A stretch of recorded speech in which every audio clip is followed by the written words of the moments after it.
keep it as high as they were able to. And those were really just oversights on our part.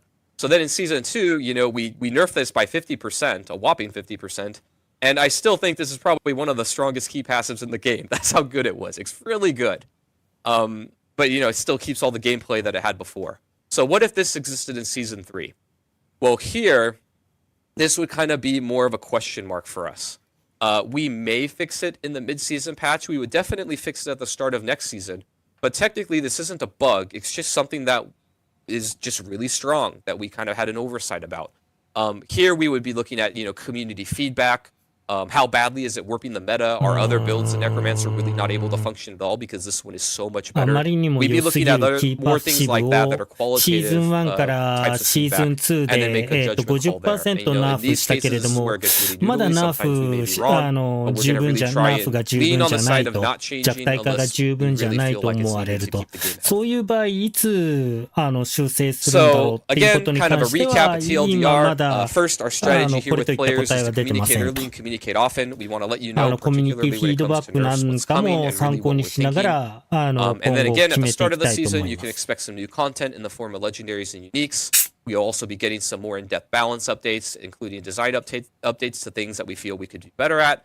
Lots of buffs, few nerfs, but bug fixes that are both buffs and nerfs to keep the game in a healthy state. And then in the mid-season patch, you get new content in the form of previous fan favorites from other seasons. And then we will be doing a balance patch. It'll be a bit smaller. It'll be mostly buffs, and then bug fixes that are both buffs and nerfs. And hopefully few to no design nerfs is what we're going to try and commit to. And so again, the reason why we're doing this is we really want you to know kind of where we're thinking, and we want to try シ and ーズン commit to 途中 concrete things we で、 can. And this is パッ something チ that を we 当て feel we る can commit 場合 to as は far as what we おおむ bring to ね Diablo 4 going 大 forward. 抵はバフばか Again, り last で、 thing is that we are open to ナーフ feedback 弱 on 体 this. 化 This は isn't set も in う stone that 少なく forevermore してい will be く only と。 2 updates per あるいは season when も it う comes to balance. ナーフは We're しない trying と to。find that そういう right 方 amount 針 of でい time っ where you て、 feel like シ you ー can ズンの experiment and have 頭の fun, 方 but で、 the same thing isn't strong 若 forever. 干のナー So, フ you know, を please give us your 持ってく feedback. るよう Let に us し know た what い you と。 think. But this is how we're そう going い to う感 start, じで and す then か we're going to ね。 go from here. So thank you. Awesome. Thank you so much, Adam, for going over all the balance changes coming for Season 3, along with the roadmap, which was really important.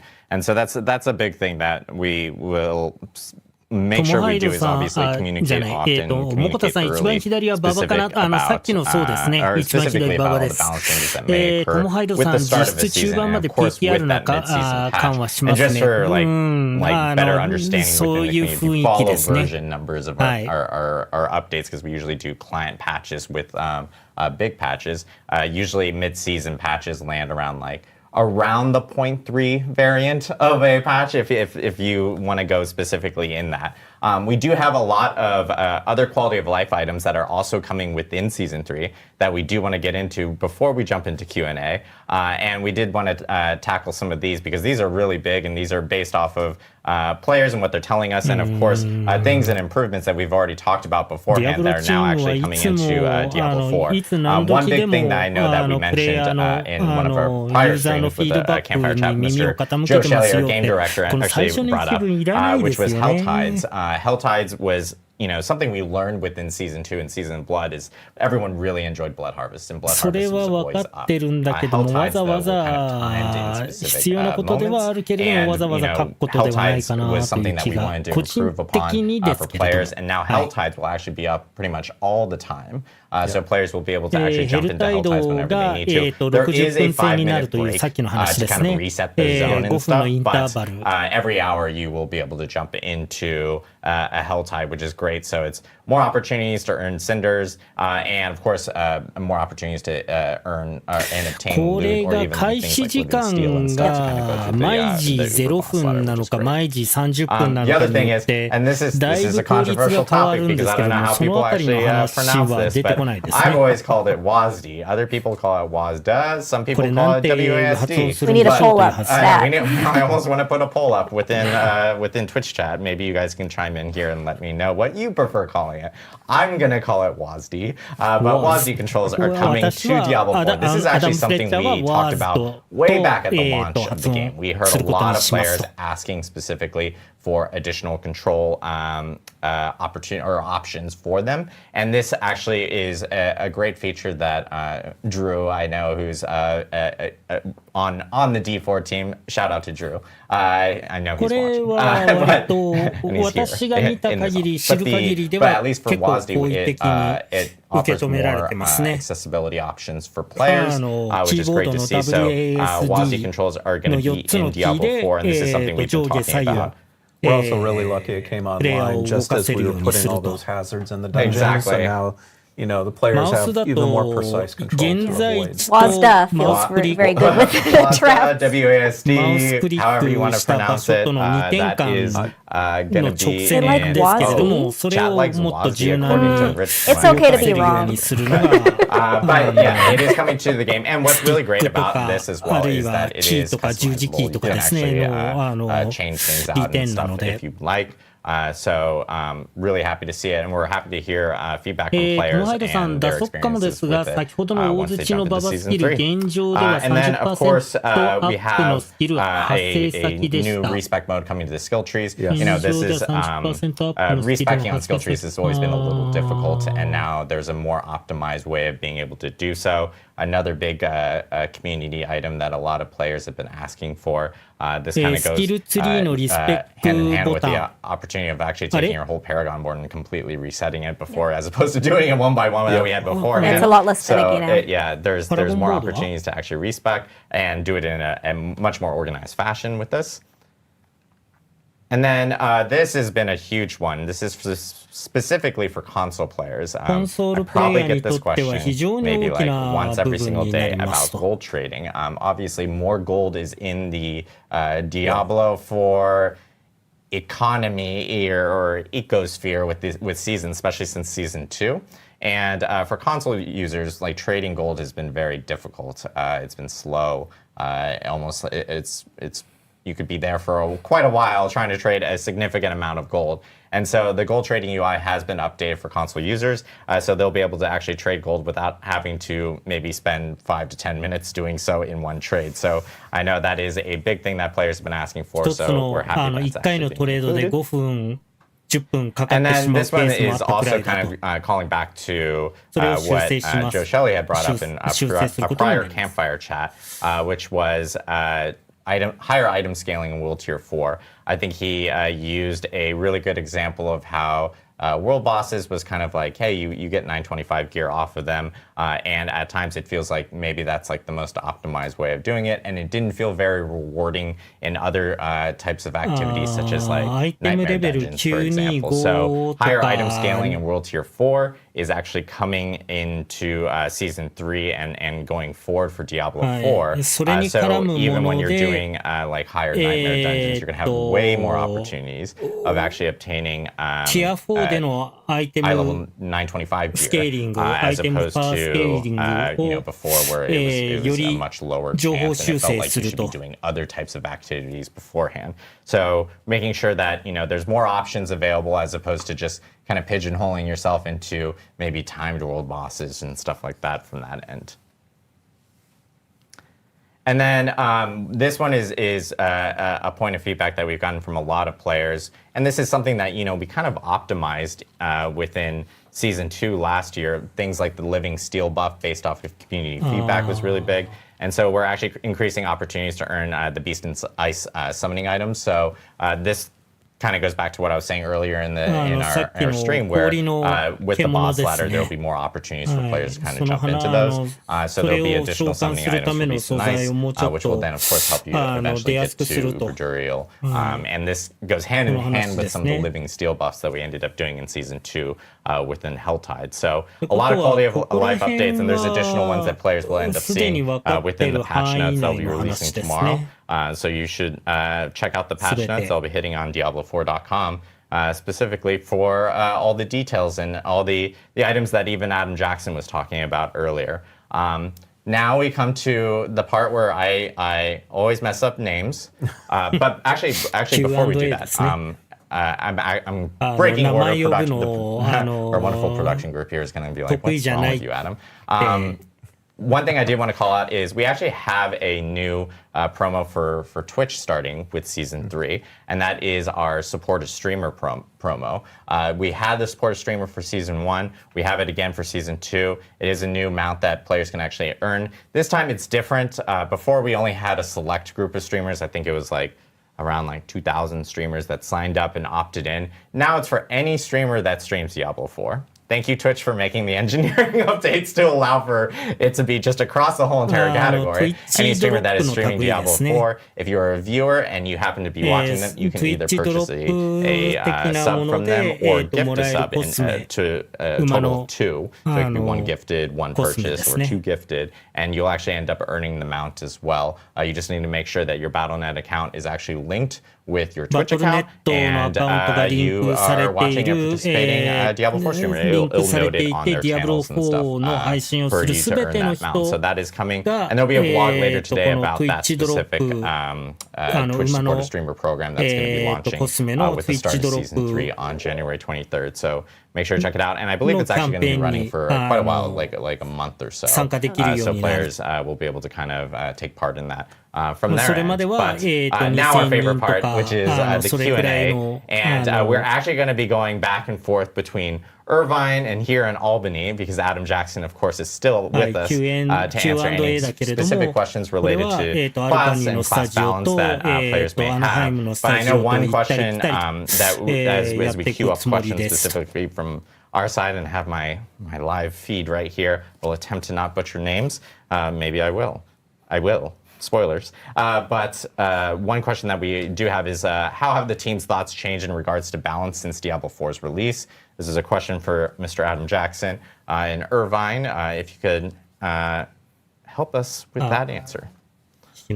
Yeah, let me think.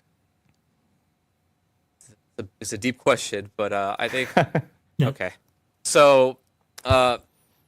I guess we'll start with, because there's like a long history of balance, right? I think there's actually a very good story, and we could start even before launch and going into launch and how we thought about things. But I think we'll start with like Season 1 and the transition from kind of the launch version of the game into our first season, right? Obviously, when we launched the game, we had some pretty benign ideals, I think, of, hey, we want all the classes to be within a certain power range of each other, and everything should be viable for everyone, and basically everything feels good, and there's a lot of different ways to play, right? And then one of the issues that we ran into this Season 1 that I think is interesting to talk about is we realized that in our quest to make items and item stats really fun and powerful and interesting, we had over budgeted on quite a few of them. And I think just in the interest of time, I'll pick on cooldown reduction. It's a very scary stat to me and the team. So, we realized in the launch version game, the cooldown reduction was too high, right? And so players are basically able to solve cooldown reduction, use that with air quotes, and get to a point where they had very low, if any, cooldowns on a lot of their skills. And this was true for many stats, not just cooldown reduction. But one of the problems that we knew was going to come up that was a kind of future us problem, really almost immediately us problem, is that if we let players solve these things, whether it's defensive stats, cooldown reduction, resource, whatever it may be, then and we let them solve it only in gear, then we're going to get to a state where we can't give exciting things to you anymore that you're going to be really happy about and that will feel impactful because you just got it all in gear, right? And while gear does need to be cool and interesting, if you completely solve these things, I can't give you a legendary power or I can't give you something late game that really buffs and changes your build in a meaningful way if you got it from just one source. And so then we launched Season 1 and we're like, okay, we're going to kind of eat our vegetables here. And we're going to preserve the long-term health of the game, but we're going to do these very necessary nerfs, and there are quite a few, right? And even at the time we did this, we knew, we tried to mix in a bunch of buffs and, try and make it feel good, but we just didn't hit the mark, right? We kind of failed in that endeavor. We did, do the necessary things to bring the game in a long-term healthy state, but it came at the cost of player fun and player sentiment. And so you went from, the beginning preseason to Season 1, and the game overall just got quite a bit less fun because you were just less powerful and you weren't compensated enough from the player point of view. And so we kind of learned a lesson there. Like we need to be a little bit more thoughtful and careful of when we roll out these things and how we roll them out, and then also how we communicate it, right? Because we didn't really tell people the intricacies of these problems. We just came out with a patch and let you figure it out, and that didn't go too well, right? So then in Season 2 came around, and we did a big combat math update to the game. We were kind of a little worried because we had to kind of thread this needle of we also were nerfing player power because we changed a lot of multiplicative synergies to be additive, but we wanted to do it in a way where you felt more powerful and it felt more fun and fair. So we had to do a lot of more work on the monster side and balance monsters to the new expected player power when vulnerable is not always multiplicative and all of these other crazy things going on. And I think we threaded that needle really well. A little bit to my surprise, I'll be honest. I was a little scared going into it because it's just such a big update, right? And then we also decided during season 2 when it came to balance that instead of trying to, nerf and whack-a-mole things that are really strong and immediately take them away because it's not supposed to be that way, we just kind of let it ride. And so that's why you saw things like, Ball Lightning, Hoda Barb, the Druid, Poison Druid, Rogue Combo, like many classes had just something that was kind of crazy. And we just let it go. But even now, towards at the end of season 2, we're seeing that, some people are starting to be a little upset, like, hey, these same builds are just killing everything. And if I want to do the really hard content, I have to be one of these things because that's the only thing that works. And obviously, we don't want that to be the future of the game forever. And so now we're trying to come up with a more balanced approach of how we see these things. And that's why, again, I was saying kind of in my presentation, we're thinking a lot of, how often do we update actually really matters, I think, from your point of view as a player, because that determines how long you are safe to do something that feels crazy and awesome and powerful. But then also, how we update the game matters as well, of like, hey, are we okay with, one or two things being really strong for a while, or what is the range that something can be too strong before we consider it a problem? That's another subject that maybe I'd like to go into in the future, or more in depth in the future, but そのビルド以外だと、最高難易度のコンテンツに挑戦できないと、そういうようなことにはなってほしくないと思っているので、新しいバランスのアプローチも今考えているところです的な話ですね。This is from Ice Vixen. I'm attempting. What about group play in vaults? How does that specifically work? Because obviously there's like the warding buff and everything. How do rewards kind of associate with that? Right, so you were able to group up and play through a vault. And yeah, it behaves pretty much like any other Nightmare dungeon. And so, there are instances where if you leave the dungeon, you will lose the buff. So we're trying to avoid some cases where players might try to cheat their way to the end. Yeah. But overall, we're trying to be as supportive as possible for group play. Awesome. Makes sense. And then I know this is a question back for Adam. A popular question regarding minion builds. And plans for minion builds. I know this one has been brought up in chat quite often. What are the plans for like maybe Necromancer or Druid minion build specifically? ネクロマンサーやドルイドのペットビルドについて何か考えてる、計画していることはあるかと。So we know the feedback that people want minion builds to be kind of more impactful, and these are now I'm kind of going into my opinion, but I think a lot of that feedback comes from a combination of, they don't feel necessarily maybe as powerful as other builds, which we can and we do. And if you've noticed in our past patches, we've consistently been number buffing minion builds. And even this patch does have some number buffs in that realm. 過去のパッチノート見てもらうと分かるけれども、ペットビルド、ミニオンビルドはちょっとずつバフをかけてるんだけれども、まだ皆が十分強いというふうに思ってもらえるレベルに達していない。It's in my mind, and I'm not promising anything, but these are things like, 個人的な、これは個人的な考えになるけれどもと、だから何かを約束できるような話ではないけれども、visually, I think, cool and awesome things, and maybe more reacting to you, and so you feel like they're doing a lot more on their own a little bit. That's kind of the direction that we think. We don't have anything to announce right now as far as that. And Druid Companions, I think, are kind of in a similar vein, even though they don't have quite the same support in fantasy that Necromancer does, because they don't have a Book of the Dead, for example. But I think players really just want this visceral feeling like I've got my gain with me, and we're all going and messing with stuff. So we're doing number buffs now. It is a thing that we are looking at. I don't have any promises of when, because again, this is something that I think is a little more difficult to tackle, and we have other things that we're tackling that are a little more difficult coming in the near future. But it is something that we know of and that will definitely be coming. I just don't know when. いつかはわからないけれども、ちゃんとバランス考えてバフをしようという考えはあると。ただそれがいつかということに関しては、今差し当たって、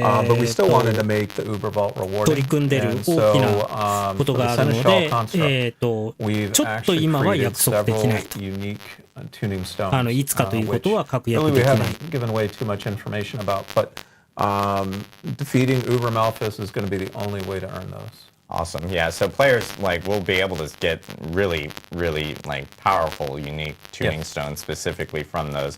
And I will spoil it a little bit. We did technically have PC Gamer did a good interview with Sean, and I know it was kind of revealed specifically in one of the shots there. So if people want a sneak peek of what one does, there is an opportunity to actually check it out there. So people can actually see it there.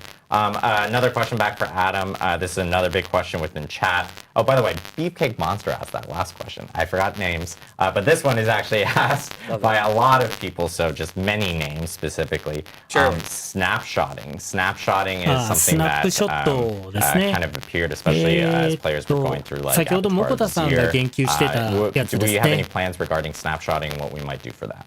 スナップショットのバグについて何か言えることはありますか？ I don't have anything to announce today. It won't be at the beginning of Season 3, but we do have fixes coming for snapshotting. We're aware of the problem.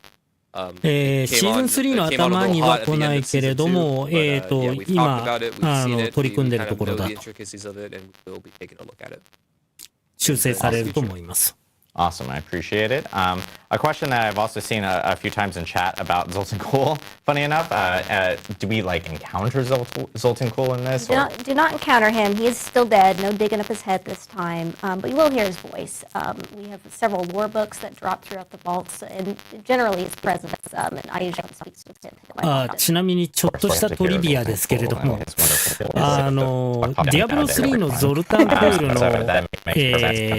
そうか、皆さん日本語版でやってるかな？英語版の声の声優さん、ディアブロ4のメフィストの声の声優さんと同一人物です。Tied to Nightmare Dungeons. So the Nightmare versions of Vault should work the same way as Nightmare Dungeons in that respect. Awesome. You should be able to level up your glyphs there too. Awesome. Yeah, I know that a lot of people were hearing about the Nightmare Vaults and they're going well, does that serve also the same?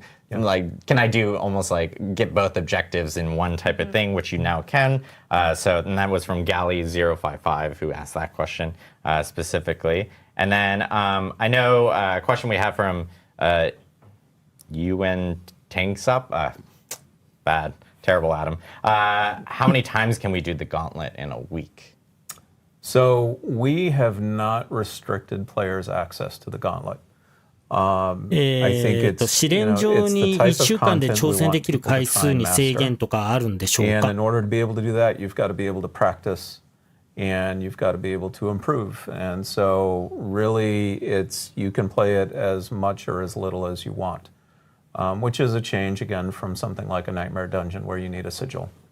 The only requirement right now is that you are World Tier 4. 今のところはワールドティア4にいなきゃいけないという条件だけで、それ以上はナイトメアダンジョンのように紋章がないと入れないとか、そういったような制限は一切入れていないということですね。I'm excited to see how players optimize. モコタさん、シーズン3中には修正されるってことでいいのかなということですけれども、アダム・ジャクソンのニュアンスではシーズン半ばぐらいに修正したいみたいなニュアンスに私は聞こえましたけれども、はい。だから、試練場の早ければ試練場の前とかでしょうかね。じゃないと試練場でアイテムスワップとか要求されることになっちゃいますから。We'll have more news to share as we get closer to season 4, but for right now we don't have news to share with the community for season 3 regarding that, but it will be pretty significant, and we'll be talking about that more in a future stream here coming down the line. And then let's see, any updates regarding like some of the group finders or social features? I know that is also another big question that a lot of players have been asking over the last, couple months, specifically about, hey, are we making any changes and everything towards that? And really, this is something that we addressed at BlizzCon as well. I think Tiffany answered this one, where it is something that we're looking into, and the team is obviously seeing the feedback, and it's something that we're planning on working and making better through the lifetime of Diablo IV. So players can expect to see better and more optimizations towards the social features and the friend finder specifically from that end. Let's see. Do we get more sources of Uber uniques for this specific season? Really, the best way of grabbing Uber uniques is through the boss ladder for sure, through Uber Duriel. And there are more, you can, of course, find Uber uniques anytime throughout the game. It's just there are higher chances through Uber Duriel, and that is still the same specifically for this season. And there are, of course, now more opportunities to go into that fight now, since we've like amped up a lot of the drops specifically around like Living Steel from Season 2 to the Beast of Nice summoning items now with Season 3. So players will actually be able to kind of jump into Uber Duriel specifically from that end. Let's see. I know we get a lot of questions about Field of View. From players asking like, hey, is there any update of like, are you guys planning on actually increasing the field of view? Right now, we don't have any plans towards that. It's just something that we've been hearing a lot from players. There's a lot of work that, of course, has to go into something like that. But whenever we do have an update, we'll make sure to actually provide that specifically on that end. Codex updates is another big thing because people have been asking about the codex updates. I'm just like kind of shotgunning. I'm seeing like words appear in chat. I'm like, oh yeah, that is something that we talked about before, and that work is currently underway, and that will also be part of a future season. And it is a massive update. It's something that we had talked about beforehand on previous streams, which was kind of helping out with inventory, making sure those specific aspects were like pulled out of inventory and kind of stored within the character or cataloged within the character. So we will have more info on when that actually ends up hitting soon. But there's a ton of things that are coming to D4 to help address a lot of some of this community feedback specifically on that end. And then question regarding Gauntlet. This is from RM Dragonheart. Will you be able to inspect the top players in Gauntlet and see what builds they're potentially using? So you will be able to inspect the top players from Gauntlet. There will be a link from the leaderboard to a player's profile, and you'll be able to see what they're playing currently.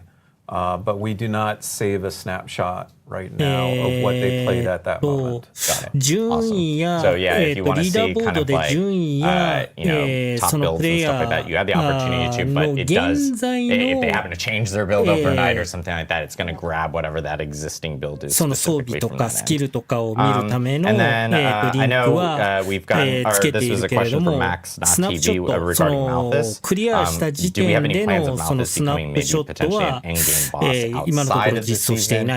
Or are we planning on maybe, introducing it in like a boss ladder in the future? Right. So every season, much as Adam described for power, we take a look at those elements that we really liked from a previous season to see if we can bring them forward. Certainly people on the team like fighting Malphas. Hopefully y'all enjoy fighting Malphas too.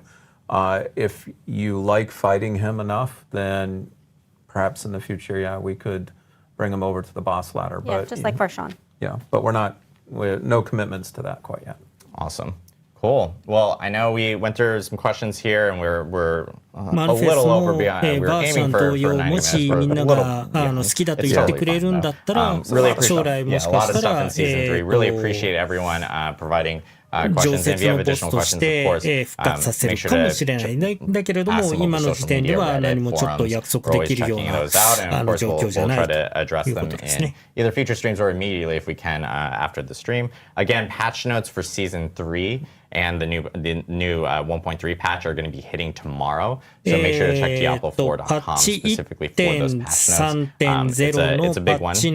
Always a big patch notes when you start off a new season specifically. And we have a lot of other activities that are going on within the Diablo universe. Diablo 3 started their new season just a couple weeks ago. D2 repping D2 today. There we go, D2R. D2, I know we've gotten a lot of questions about when the next ladder will be. We'll have more news on that in February. We don't expect a ladder reset to happen until February, but we'll give you a specific date as we get closer to February. Of course, DI has a ton of new updates as well. They had a big update before the holiday regarding いつそのラダーリセットがあるかっていうのは今の時点では言えないけれども、2月以降になるということと、2月になったら、2月になって、しかるべき時期が来たら、アナ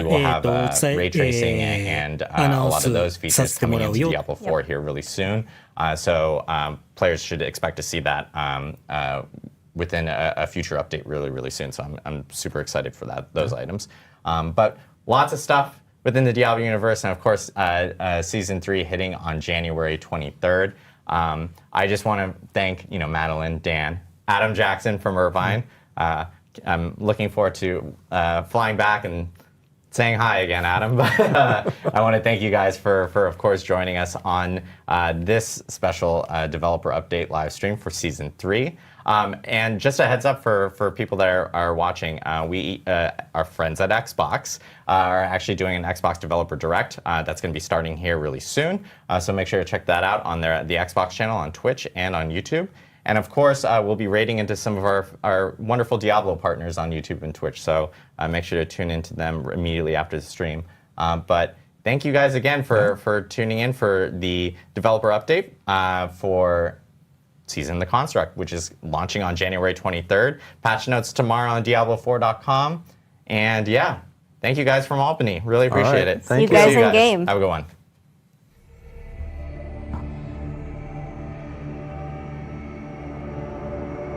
はい、という感じでした。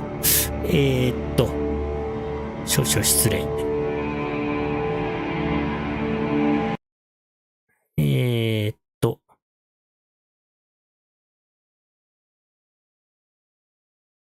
これかな。はい。で、今の、開発者アップデートで言及されなかったところでは、あれ、どこ行ったっけ？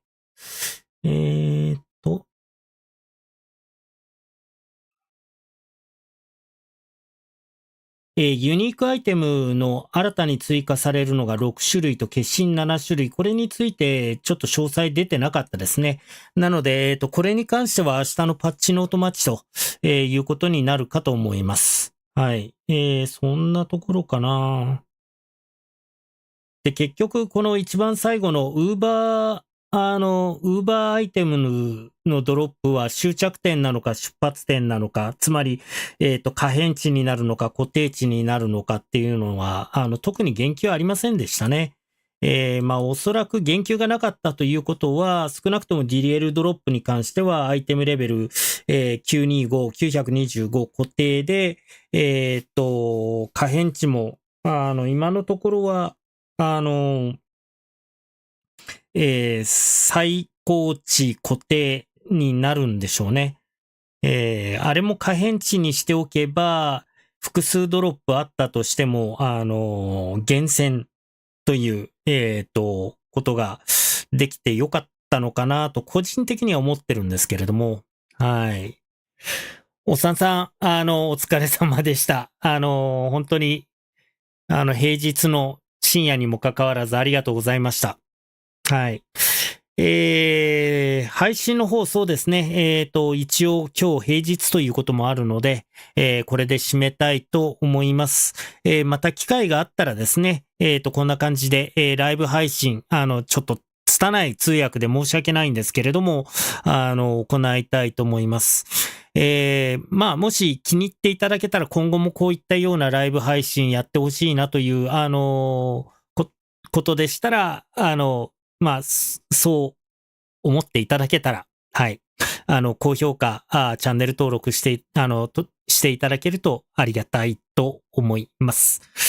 それでは、もこたさん、チャルピー軍曹さん、おっさんさん、皆さん、ともハイドさん、ありがとうございました。お疲れ様でした。寝る時間あるかどうかわかりませんけれども、明日お仕事に、家事に、学校に、はい、学問に、自宅警備にご支障ないように、お願いします。はい。サクさんもお疲れ様でした。それでは、今日の配信これで閉じたいと思います。また、今宵も良い狩りをお楽しみください。